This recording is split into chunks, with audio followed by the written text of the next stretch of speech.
Gracias. Igual. Perfecto, ahí estamos. Evangelismo discipulado de clase número 6.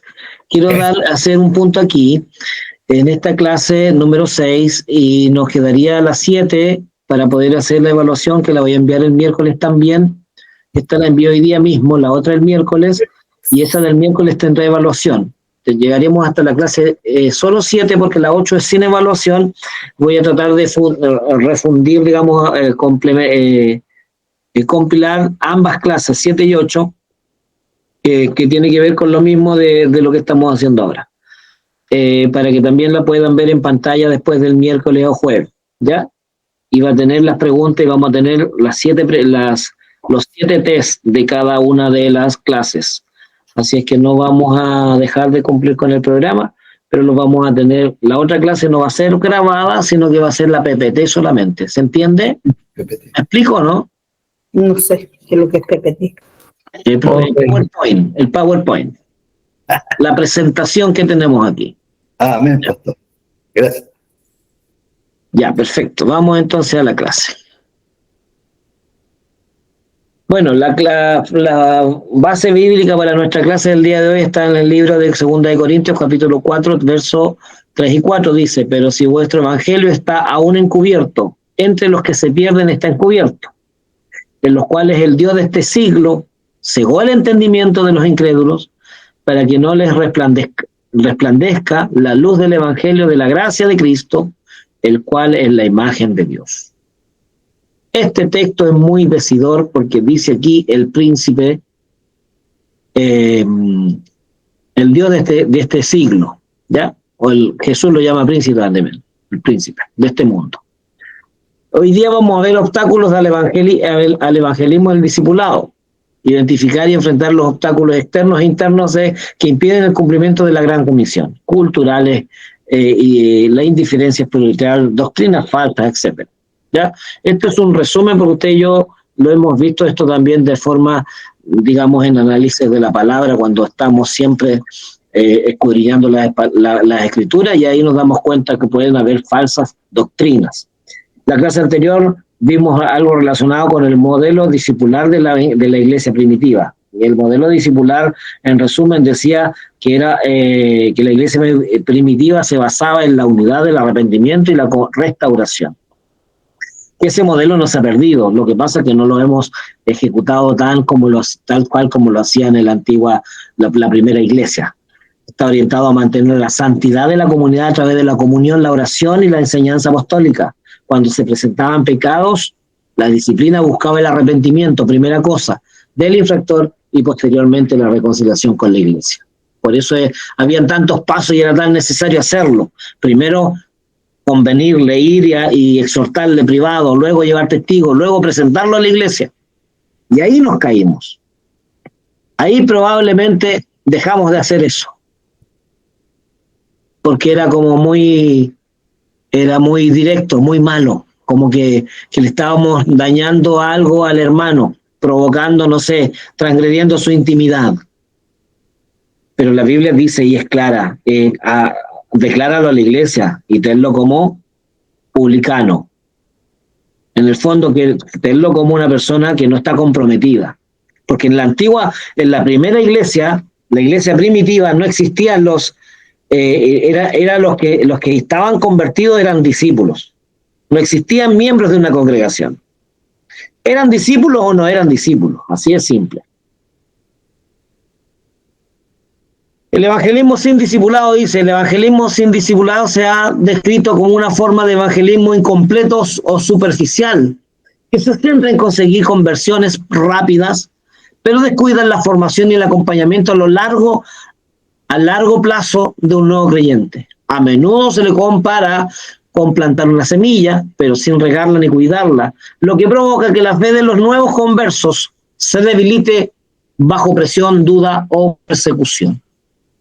Entonces, cuando nosotros creemos que teniendo más gente en la iglesia por tener sin discipular, en el fondo estamos provocando que la gente sea un mero paseo solamente. Un mero trámite de estar yendo y sin compromiso. Y vuelvo a insistir, la iglesia primitiva no buscaba esto. La iglesia primitiva tenía tanta claridad respecto de esto, de lo que eran discípulos, y por eso buscaron 7 varones que tenían condiciones para servir las mesas y nada más y nada menos que tenían que tener testimonio, lleno del Espíritu Santo. ¡Wow! El evangelismo que tiene que ver con lo externo se centra en la proclamación inicial del evangelio, la buena nueva, para invitar a las personas a creer y seguir a Jesús como su único y suficiente Salvador. Marcos 1:15 dice, el tiempo se ha cumplido, se ha acercado, el reino de los cielos se ha acercado, arrepentidos y creer en el evangelio. El discipulado, por otra parte, es el proceso continuo de enseñar a los creyentes a obedecer las enseñanzas de Jesús y a crecer en madurez espiritual, desarrollando una relación profunda con Dios y capacitándolos para reproducir procesos en otros. Por tanto, y de hacer discípulos a todas las naciones. Perdón.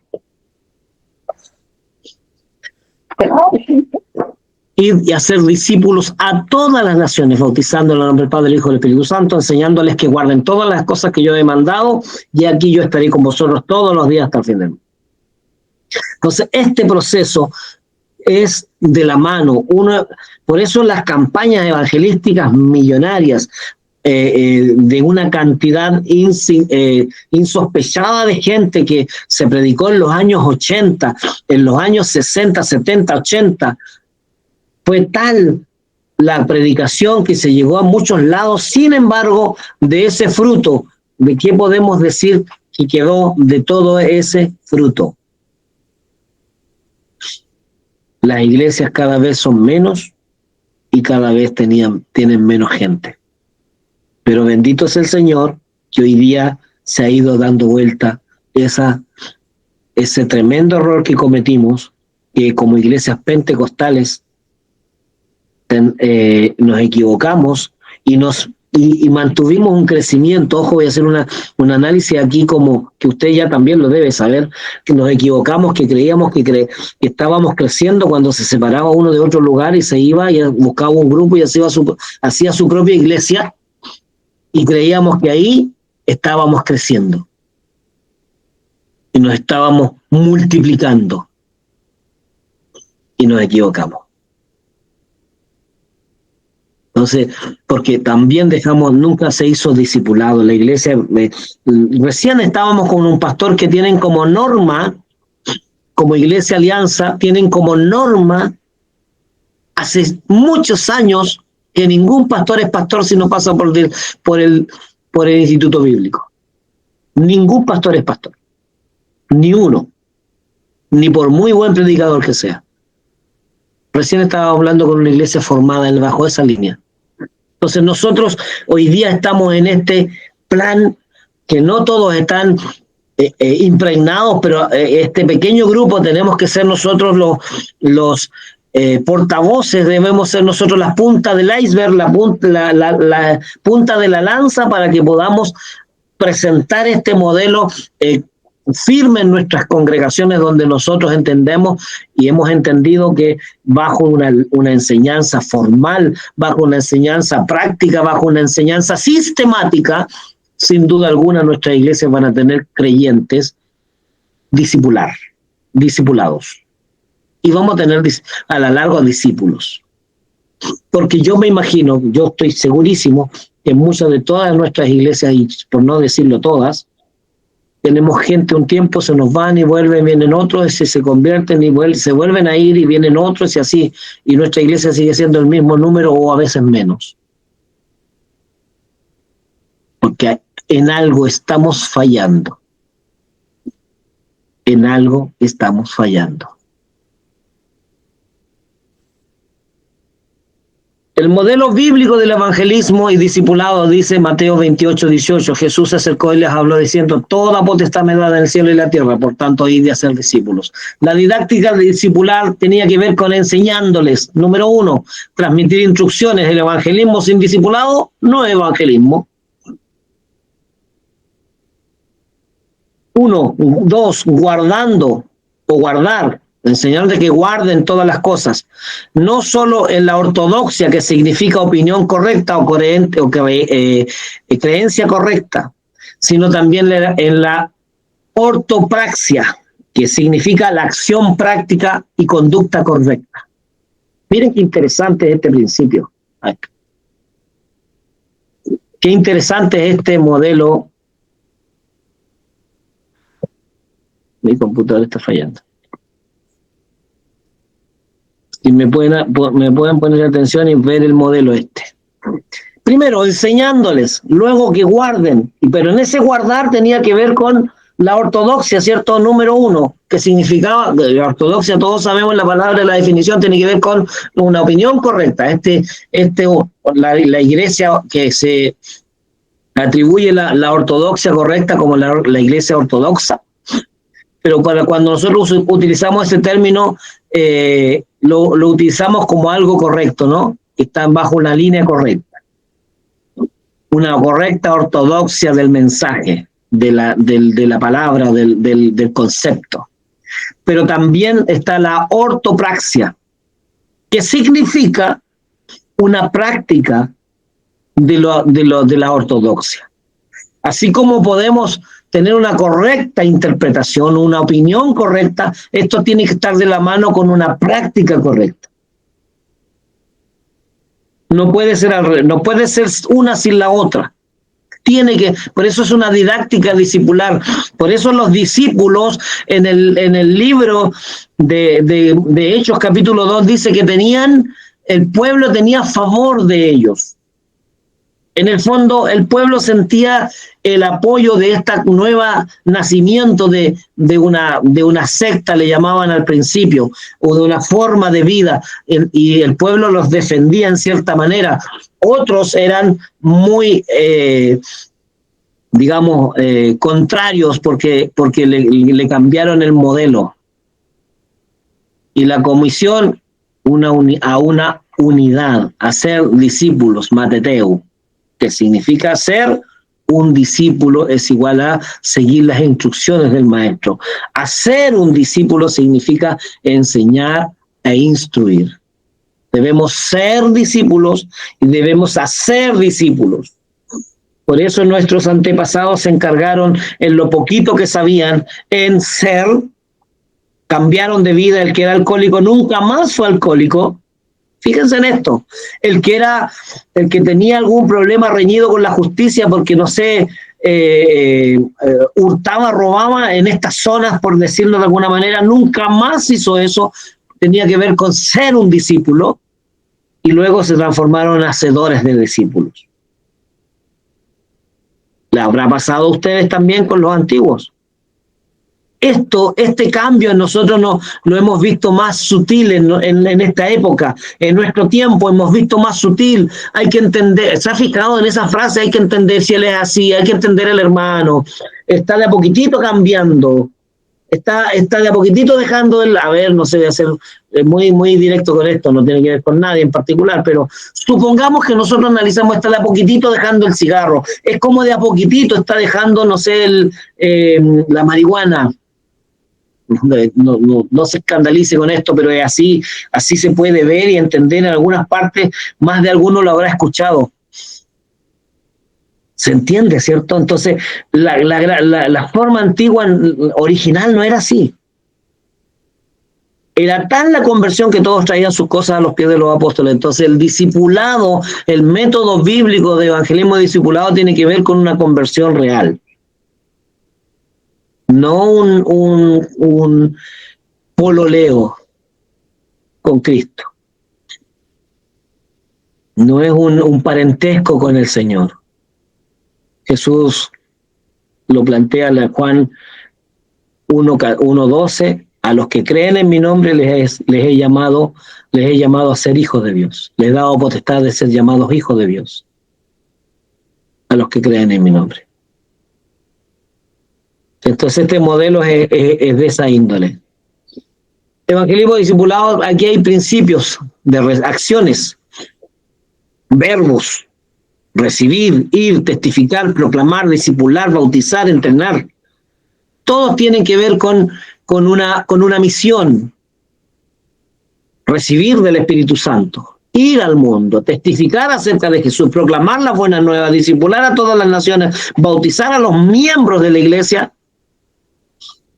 y entrenar o enseñar lo que Jesús enseñó. No se puede bautizar a quien no es de la iglesia, que no, usted no lo ha discipulado, que no lo ha entrenado. No creo que sea correcto. Ya se me corrió una hoja, perdón. No creo que sea correcto si nos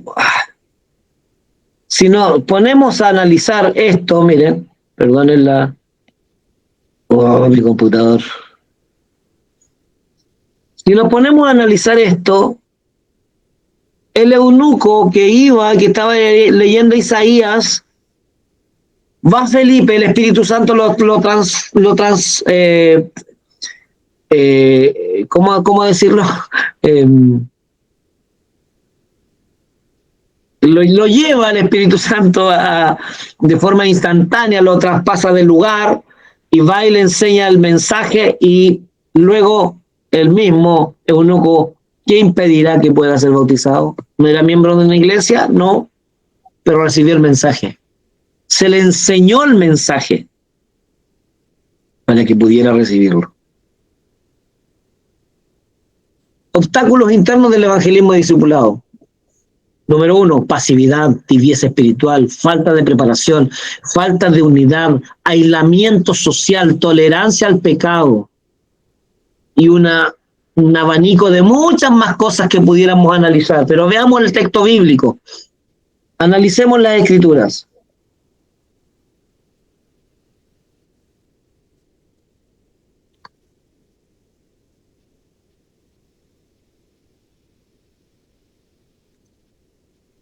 Analicemos las Escrituras, miren. Hechos capítulo 19, verso 1 al 7. Pablo en Efesos. Aconteció que entre tanto que Apolos estaba en Corinto, Pablo, después de recorrer las regiones superiores, vino, en un viaje de Pablo, vino a Éfeso, y hallando a ciertos discípulos, no cualquiera, hallando a ciertos discípulos,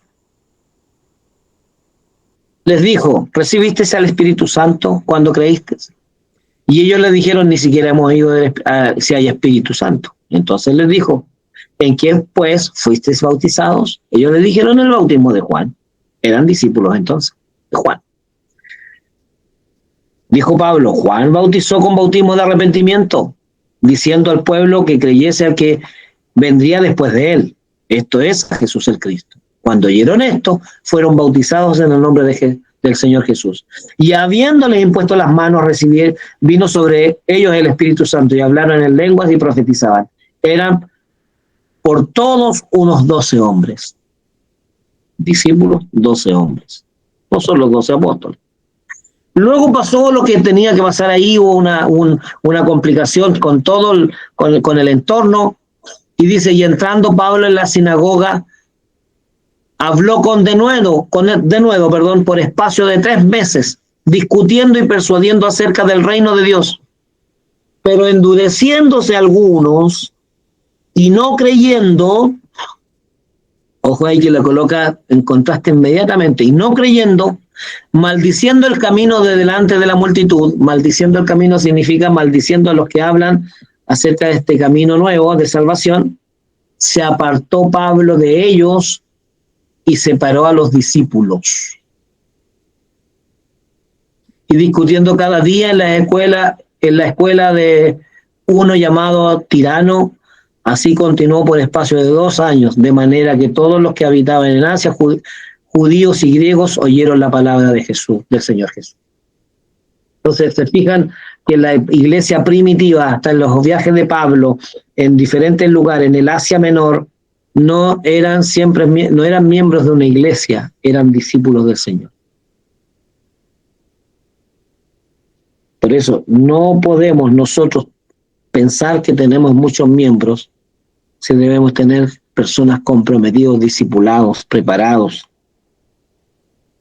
Por eso nuestras iglesias carecen de esta, no puede venir una persecución, se imagina se metiera alguien como en África y como en Nigeria, que está la noticia en todos lados, no las vemos en las noticias comunes acá, porque obviamente el cristianismo no es reconocido en ninguna parte, nadie quiere reconocer lo que está pasando, pero nos pasara a nosotros, estuviéramos inmersos en una batalla de esa índole, cuando son quemados, y aún así su fe es inquebrantable, tendremos la capacidad hoy día para que nuestros hermanos y nosotros mismos estemos a la luz de eso.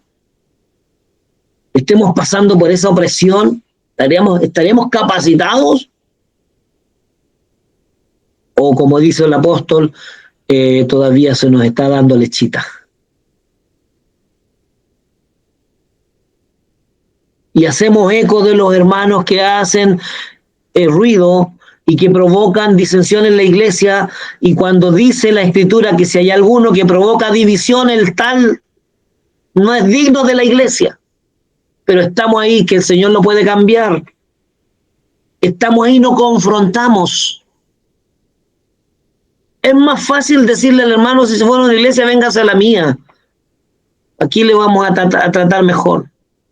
Y encubrimos el pecado del otro que se fue de la iglesia.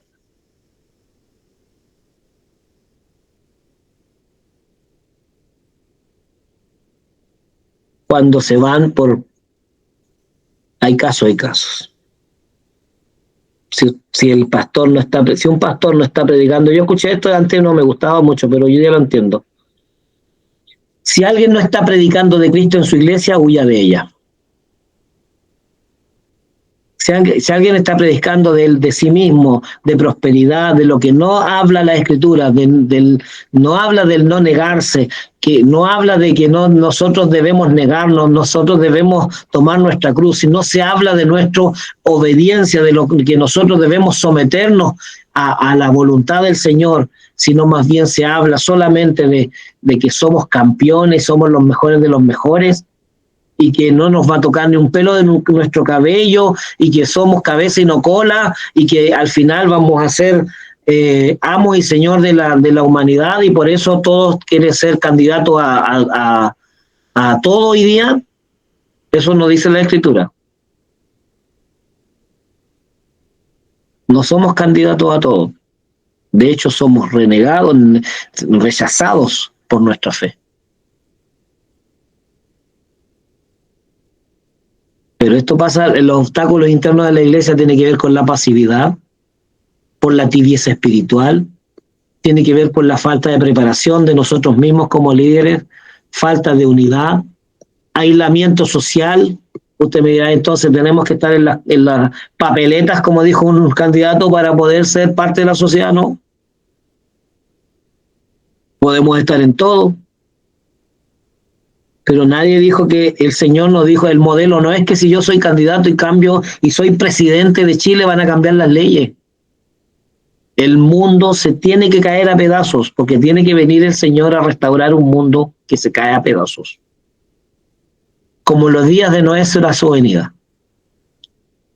Y creemos que nosotros queremos tener una sociedad mejor. Para vivir mejor aquí, no estamos llamados a vivir mejor aquí. En el mundo tendréis aflicciones, dice la Escritura. Yo he vencido al mundo, dijo el Señor. Porque estamos llamados para vivir en el reino de los cielos. Y lo peor que podemos hacer es tolerar el pecado. Obstáculos internos.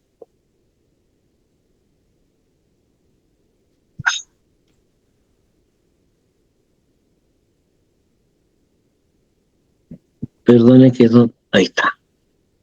Lo que no es un discipulado, no es un programa ocasional de la iglesia, es una acción diaria.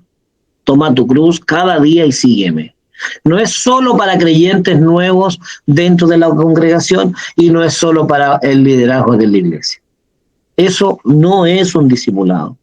Gálatas 1 del 6 al 8 dice lo siguiente: estoy maravillado que tan pronto os haya alejado del que os llamó por la gracia de Cristo para seguir un evangelio diferente, sino que haya otro. Pero no que haya otro, sino que hay algunos que os perturban y quieren pervertir el evangelio de Cristo. Mas, si aún nosotros o un ángel del cielo os anunciare otro evangelio diferente del que hemos anunciado, sea anatema. Como antes hemos dicho, también ahora lo repito, si alguno os predica diferente evangelio del que habéis recibido, sea anatema. Pues busco ahora el favor de los hombres o el de Dios, o trato de agradar a los hombres, pues si todavía agradara a los hombres, no sería siervo de Cristo. Más claro, echarle agua.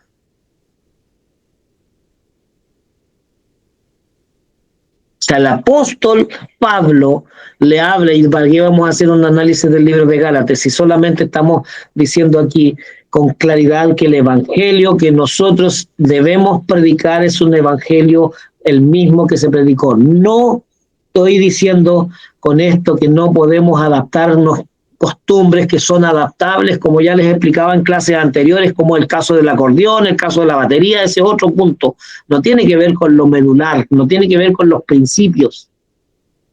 Porque ya les di los ejemplos, yo lo he analizado eso, por eso lo digo con conocimiento de lectura nomás, no de causa, de lectura. Así como en los años 40, 30, 40, se levantaron muchos detractores porque se llevó el acordeón dentro de la iglesia, porque se tocaba el acordeón en los burdeles, la batería no existía ahí, y se consideraba pecado. Hoy día, décadas después, era el instrumento por excelencia. Luego pasamos al otro proceso de entrar la batería a la iglesia y que se consideraba pecado también. Pero es un instrumento, no tiene que ver más con eso. Si hay alguna iglesia que tiene un orden de aquí no vamos a tocar instrumentos, no sé, de viento, instrumentos de percusión, no nos gusta, perfecto, no tiene que ver con una doctrina, tiene que ver con una costumbre, ¿no? Pero algunos lo elevaron a nivel de doctrina, más que doctrina de principios. Y ahí es donde nos equivocamos. Ya, entonces lo que no es discipulado es aquello que nos lisa y llanamente nos hace hacer miembros débiles que no entiendan que aquí hay un sacrificio, hay un servicio que hacer desinteresado, que no se paga, que muchas veces es sacrificio, y que alguien dirá y equivocamos diciendo que hay que ganarse la salvación, y la verdad es que es un regalo de Dios. No, uno tiene que hacer esto por gratitud a Dios, porque lo que ha hecho Dios es mucho más grande de lo que nosotros pudiéramos hacer. Y hay que cuidar esto maravilloso que nos ha dado el Señor, así como el hombre que encontró la perla y compró el terreno porque se le había caído la perla y compró todo el terreno para ser dueño de la solo perla. Entonces hay una acción que debemos hacer. En nuestra congregación, lo digo, siempre ha sido así, no sé, yo creo que también en la suya se ha dado mucho que los hermanos trabajan de forma desinteresada, sin costo. O no sé si usted le hace un pago a ellos, pero por lo general he visto que cuando hacemos construcción en la iglesia, los hermanos trabajamos sin costo alguno, en nuestro trabajo, empeño nomás, de empeño, de ñeque de la congregación. Amén. Amén, pastor. Amén. Entonces, porque eso le estamos enseñando. Si nosotros cambiáramos eso, le estaríamos enseñando que no hay sacrificio, po. Es cuando un hermano, yo le encontré tanta razón a un hermano que no es de mi congregación, no es de la congregación nuestra, años atrás. A veces hacemos sociales y vendemos empanadas y hacemos la iglesia crecido así. Y creemos que cuando va el hermano y compra la empanada, nos está haciendo un favor al comprarnos la empanada. Si es de la iglesia, no, porque en el fondo está tratando de aportar al beneficio. pero se está llevando un producto. Cuando es desinteresado de decir, no, yo la compro, pero no me la lleve a mí, désela a algún mendigo de la calle. Ya hice esa otra cosa. Eso es un dar perfecto, de adentro. Pero no cuestiono yo que lo hagamos, todo lo hemos hecho así, lo vamos a seguir haciendo, porque es nuestra forma de recaudar recursos. Pero también hay que provocar que los hermanos se desprendan. Justo en la clase del año de la generación 2025 me tocó el libro de Malaquías, el último libro también de los profetas de menores. Y yo les decía, el Señor no le interesa su dinero, pero sí le interesa su actitud con la que les da su dinero. No había ningún pastor ahí, eran puros miembros solamente, de la generación 2025. Porque Dios les dice con claridad, me trae lo cojo, lo patiquebrado, lo menospreciado.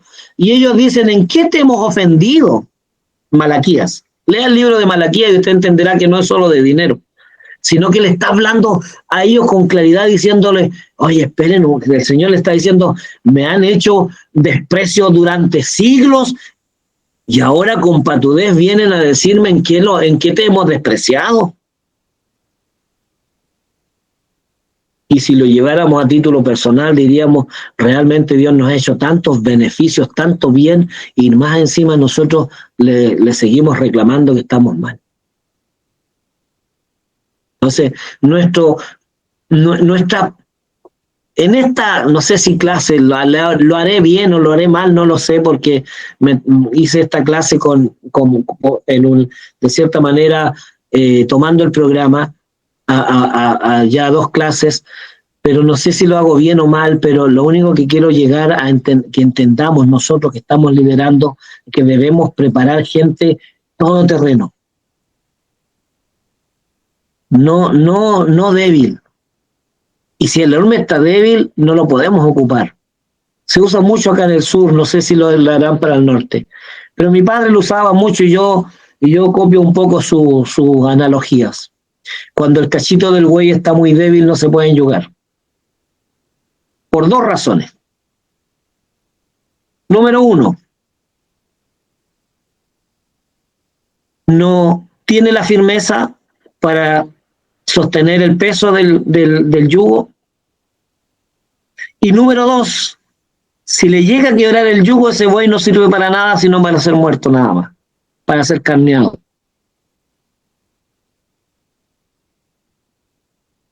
Y nuestras iglesias están llenas de novillitos. Y a veces mayores, 30 años en la congregación y no son capaces de dirigir, no son capaces de liderar como novillitos, porque a ustedes le toca mucho voy a hablar en jerga campesina de acá del sur, les toca mucho la cabeza y corcovean.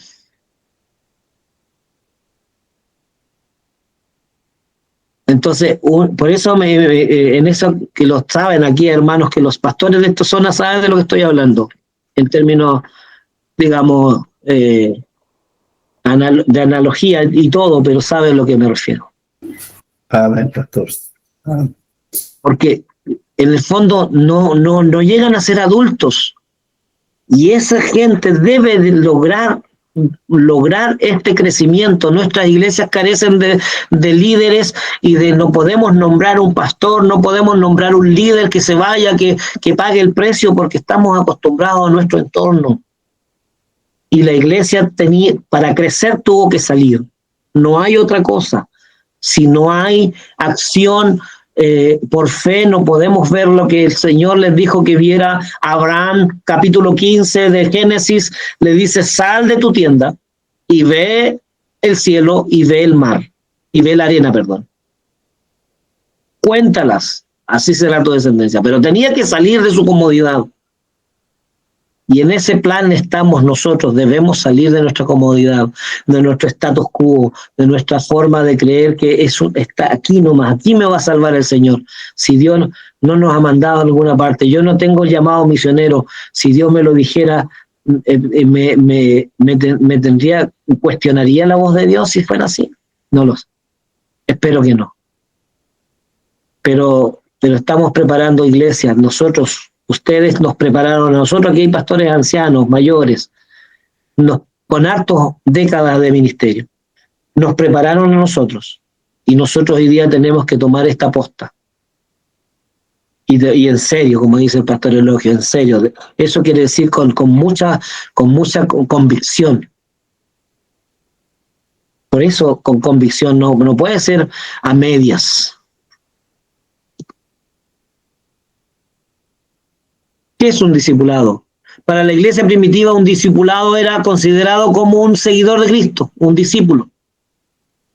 Era considerado un seguidor de Cristo. Hechos, capítulo 6:1 dice, en aquellos días como crecía el número de los discípulos. No de miembros, no eran, este es de mi congregación, yo soy de Apolo, yo soy de Pablo, no existía eso. Obviamente, hoy día, si usted me pregunta, no debe existir, debe existir. Está bien que tengamos ordenamientos, muy bien, consideremos todos esos ordenamientos, pero las iglesias no pueden tener miembros que no estén comprometidos. Jesús consideró como discípulos solo aquellos que le seguían. No todos le siguieron y no todos eran discípulos. Un discípulo verdadero es aquel que evidencia su fe con el compromiso en todo momento. Lucas 9:23, y decía a todos, si alguno quiere venir en pos de mí, niéguese a sí mismo. Tome su cruz cada día y sígame. Porque todo aquel, miren el llamado del Señor. Este es el llamado. Entonces nosotros perdone que diga, no lo confronto, ningún pastor, no me tomen de ese punto de vista. La palabra dice así, y si no hemos hecho esta confrontación a la congregación, tenemos que hacerla, porque dice, porque todo aquel que quiera salvar su vida la perderá, y todo aquel que pierda su vida por causa de mí la salvará. Pues, ¿qué aprovecha el hombre si gana todo el mundo y se destruye o se pierde en sí mismo? Eso es el llamado discipular del Señor, el llamado de discípulo. O sea, sin duda alguna nosotros estamos lejos de eso. Nos falta mucho. Ahora, ¿estamos a tiempo de cambiar? Sí. ¿Estamos a tiempo de influir en nuestra iglesia? Sí, porque estamos en un liderazgo importante. Podríamos decir que nuestro modelo de iglesia es pastoral e episcopal. Quiero decir con esto que el pastor es el líder. Tiene un grupo de oficiales, pero la voz mandante es de usted y de mí en este caso. Hay otras iglesias que no son así. La iglesia del pastor Vera, Mauricio, o las iglesias Alianza, son iglesias que ellos tienen un cuerpo directivo, que son miembros de la congregación, así como quien tiene está el alcalde y tiene los concejales. Y si esos concejales dicen, ¿saben que el pastor nos está gustando? Lo sacan y lo mandan a otro lado. No es episcopal. Tiene beneficios y tiene pros y contras. ¿Cuál es el pro? Que si efectivamente el pastor se queda y no está al nivel de la iglesia pujante, fortalecida, ¡pum!, para ir adelante, lo sacan. Bien por ahí. ¿Cuál es el riesgo? Que si viene un pastor y que los mueve mucho y le exige mucho, ¡pum!, se juntan y también lo sacan. Porque es muy exigente. Eso es lo malo. Todos los modelos no son perfectos, usted sabe, ni los nuestros ni los de otros.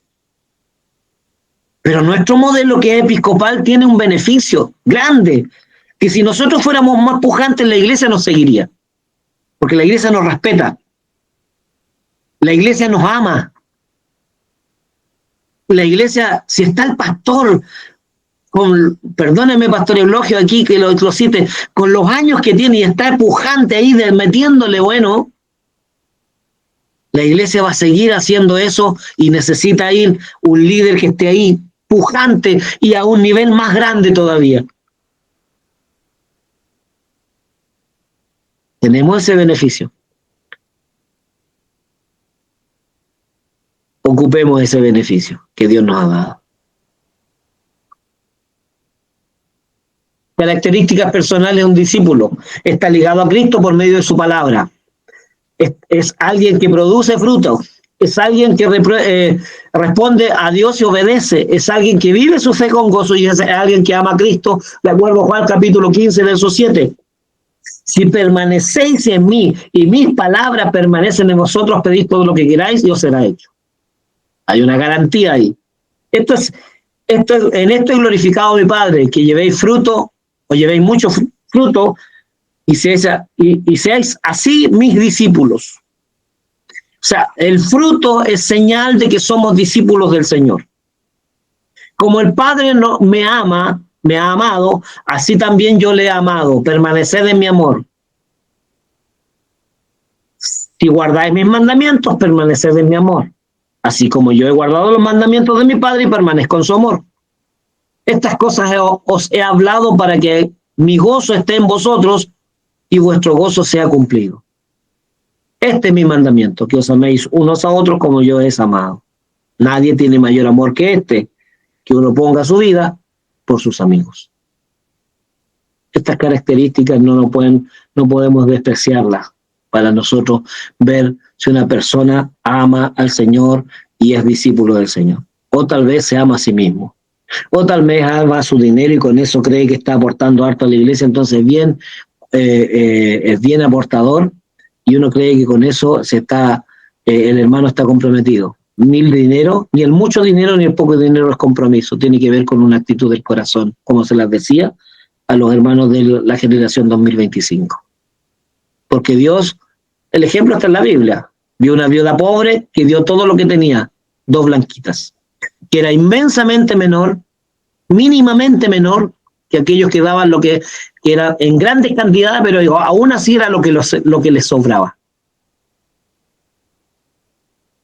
Obstáculos externos del evangelismo y discipulado: la secularización, las creencias, la creciente separación entre la religión y la vida pública y personal en muchas sociedades.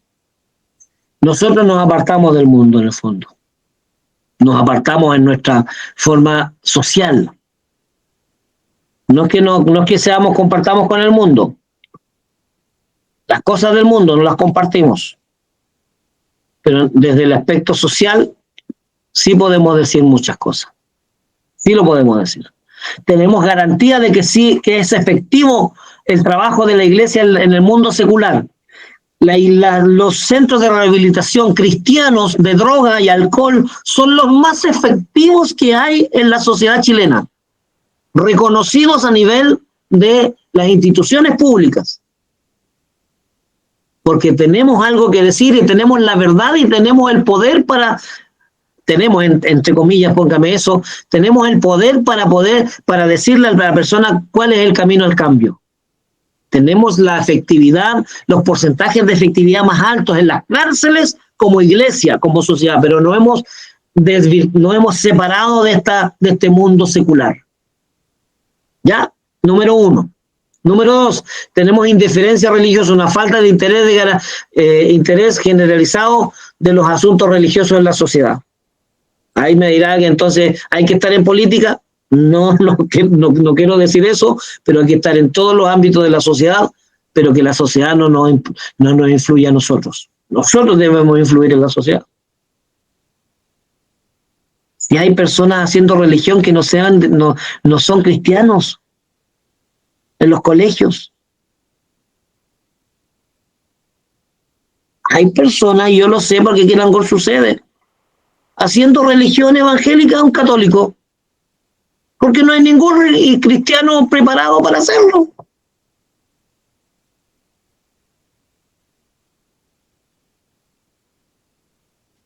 La incredulidad, la falta de creencias de fe cristiana y el mensaje que se predica. Bien, claramente porque hemos disociado la prédica con nuestro actuar de vida. Y además que el príncipe de este mundo, como dice Juan capítulo 4:30, Efesios 2:2, también que él tiene que ver con el gobierno de la corriente de este mundo. Vemos conciertos llenos, 100.000 personas en un concierto. Usted llama a una prédica y no llegan 10. En la influencia de este mundo en la sociedad. la influencia demoníaca y eso, y contra eso no es que no podamos luchar, contra eso el Señor no nos mandó a eso, nos mandó a traer el reino de los cielos. Es cuando un chiquillo decía, y hay como un medio chiste, que iba a las discotecas porque ahí iba a luchar contra Satanás a las discotecas. Lamentablemente terminó siendo mundano. No se puede ir, si no nos mandó el Señor ir a... No, mire, hay algo chistoso también, pero Dios no nos mandó a sacar demonios en todos lados. ¿Dónde hay un demonio para echarlo fuera? A Jesús llegaban contra él los demonios, iban a él. Y si él se encontraba con un demonio, lo echaba fuera sin ningún problema. Pablo no andaba echando demonios por donde iba, sino que se cruzaba con ellos. Nuestro ministerio no es ir a echar demonios por todos lados. Y a veces hemos mal entendido eso. Y hay un pasaje también que tiene que ver con estos obstáculos externos, como es el señorío de este mundo. Mateo capítulo 20, Jesús lo hace y lo pone en evidencia a Juan, a Jacobo y a Juan, o Santiago y Juan, hijos de Zebedeo. Entonces se le acercó la madre de los hijos de Zebedeo con sus hijos, postrándose ante él y pidiéndole algo. Él le dijo, ¿qué queréis? Ella le dijo, ordena que en tu reino se siente estos dos hijos míos, el uno a tu derecha y el otro a la izquierda. Continúa la historia diciendo, y después dice el Señor, 25.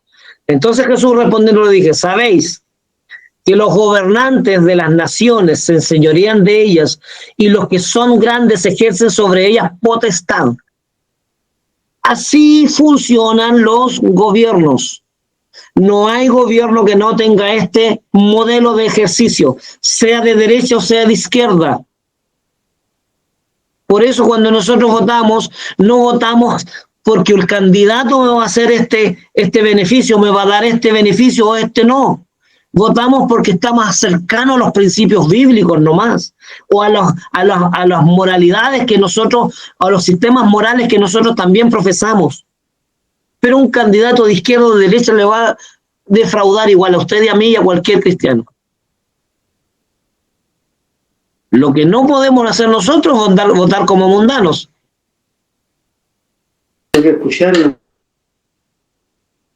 Dice, más entre vosotros no será así, sino que el que quiera hacerse grande entre vosotros será vuestro servidor. Y aquí hay un error, y aquí hay una de las debilidades que pudiera ser nuestro modelo episcopal, o modelo de nuestro modelo de pastoral, que nosotros nos podemos señorear de nuestro cargo, de nuestro modelo de iglesia.